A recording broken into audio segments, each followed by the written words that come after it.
Hello na karibu tena kwenye channel yetu. Leo tutaangazia jambo ambalo linaonekana kuwa la kawaida lakini watu wengi wanakosea. Ni tofauti kati ya wifi na internet.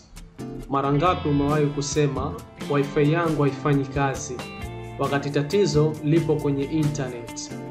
Sasa twende tukajue tofauti iliyopo baina ya hivi vitu viwili. Kwanza kabisa, Wi-Fi ni teknolojia inayokuruhusu kuunganisha vifaa vyako kwenye mtandao bila kutumia waya. Hii inamaanisha unaweza kuunganisha simu, kompyuta na hata TV yako kwenye internet bila kutumia nyaya yoyote ile. Wi-Fi ni kama daraja linalounganisha vifaa vyako na router, lakini Wi-Fi pekee haina maana bila ya internet. Ni kama kuwa na redio bila mawimbi ya redio.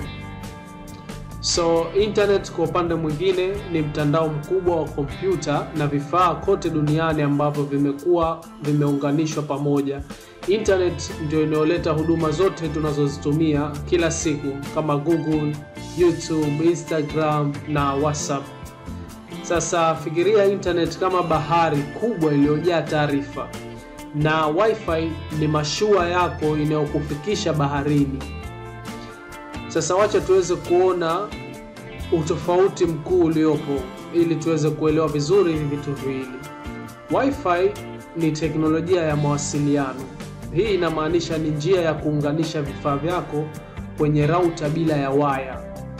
Lakini internet ni mtandao wa kidunia, ndio chanzo cha taarifa zote unazozipata kama vile tovuti na apps mbalimbali. Lakini Wi-Fi pia inahitaji internet ili kuweza kufanya kazi.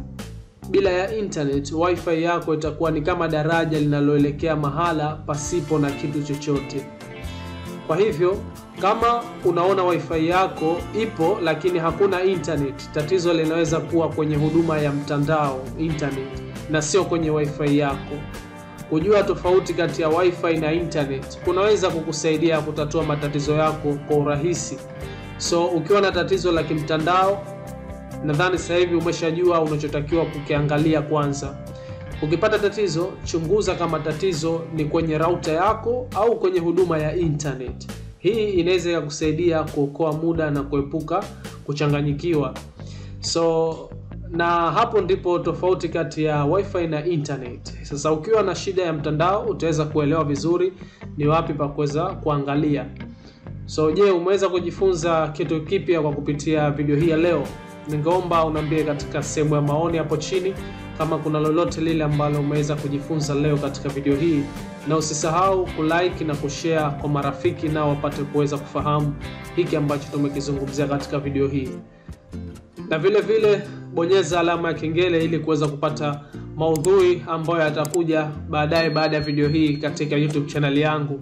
Mimi na wewe tukutane katika video ijayo.